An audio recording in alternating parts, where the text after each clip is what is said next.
ये जितने भी धर्म गुरु हैं जो मोक्ष दिलाने की बात करते हैं, जैसे रामपाल जी महाराज, कबीरपंथी वाले महाराज या राधा स्वामी वाले महाराज या कोई और पंथ, तो कभी भी ये मोक्ष नहीं दिला सकते। चाहे वो हिंदू देवी देवता हो, भगवान श्री कृष्ण ही क्यों ना हो, श्री हरि नारायण ही क्यों ना हो, तो मोक्ष आप जब से प्राप्त नहीं कर सकते। इसके लिए आपको तप ही करना पड़ेगा, और तप करने के लिए किसी मंत्र की आवश्यकता नहीं है। जी हाँ, क्योंकि मंत्र तो इन देवताओं के नामों से जुड़े हुए हैं।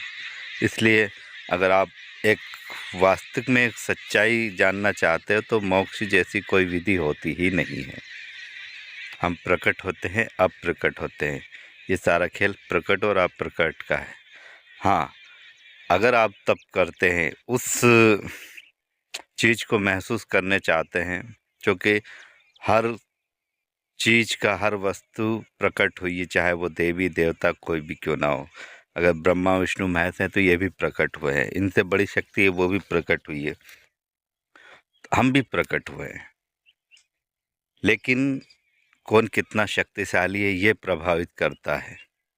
अगर आप तप करेंगे तो आप शायद देवताओं के श्रेणी में जाएं, देवताओं से बढ़कर भी होता है तप। आप प्रार्थना नहीं कर सकते भगवानों से, देवताओं से, अल्लाह से। आप उनको आदेश देंगे कि ये करना है, ये होना चाहिए, हमें दिखाना है, तो ये आपकी बात मानेंगे।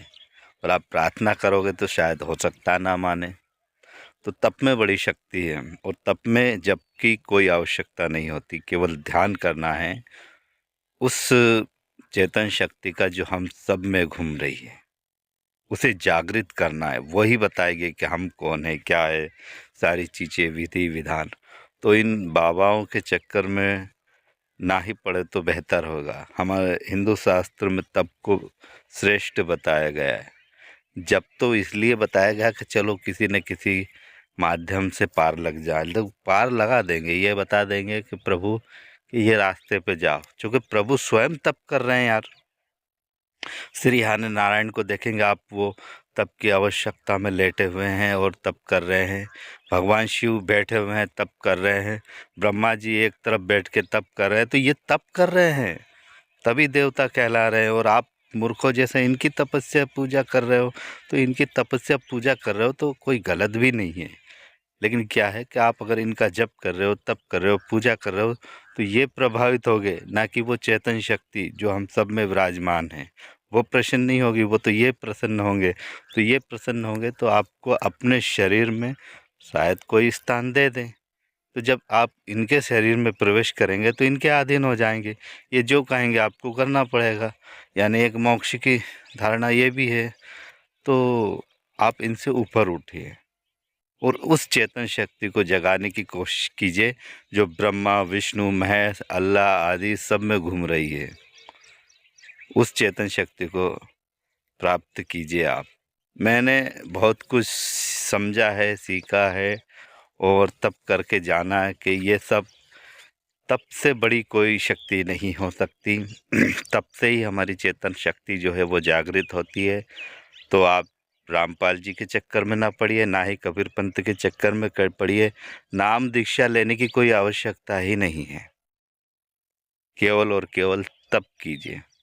तप का मतलब ये है कि आप निरंतर आप काम कर रहे हों, अकेले बैठे हों, एकांत में बैठे हों। वैसे तो एकांत में बैठना चाहिए हमें, और उस चेतन शक्ति का ध्यान करना चाहिए जो हम सब में विराजमान है। वही हमें मोक्ष दिला सकती है। वह मोक्ष नहीं दिलाएगी, आपको कोई ना कोई पद दिलाएगी। जैसे मुझे एक पद मिला हुआ है मौसम का। मैं जहाँ चाहूँ बारिश आदि, हवा आदि पे अपनी विजय प्राप्त कर सकूँ। जो उनको आदेश दूंगा कि यहाँ से चलो तो वहाँ तेज़ चलेगी, यहाँ कहूँगा धीरे चलो तो यहाँ धीरे चलेंगे। जहाँ बारिश ज़्यादा करवाऊँगा हो जाएगी, जहाँ नहीं करवाऊँगा वहाँ सूखा पड़ जाएगा।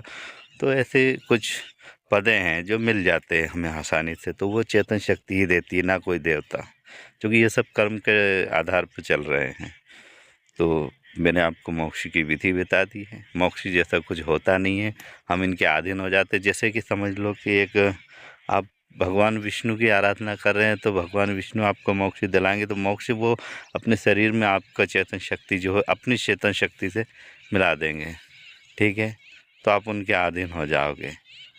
और मैं कहता हूँ आप दूसरे के शरीर में क्यों घुसना चाहते हो, स्वयं का ऐसे शरीर बनाओ ना भाई। वो चेतन शक्ति सबके शरीर में है, तो आप उसे प्रसन्न करने की कोशिश करो, ना कि किसी ईश्वर को। हाँ, ईश्वर की पूजा आराधना करो क्योंकि वो इस संसार को चला रहे हैं। उनसे ऐसा नहीं है, मैं नहीं कहता कि उनसे आप शत्रुता कर लो, नहीं नहीं, वो भी धर्म के मार्ग पे, तो उनकी बातें सुनो, लेकिन तप करो। वो भी तप कर रहे हैं, आप भी तप करो। अगर आप वीडियो अच्छा लगा हो तो लाइक कर देना, और वीडियो इसलिए लाइक कर देना क्योंकि आगे बढ़ेंगे तो मैं और ज्ञान भरी बातें आपको बताऊंगा, क्योंकि मोक्ष से रिलेटेड होगी, शक्तियों से रिलेटेड होगी, तपस्या से रिलेटेड होगी। तो इसलिए वीडियो को लाइक कर देना, हो सके तो शेयर भी कर देना।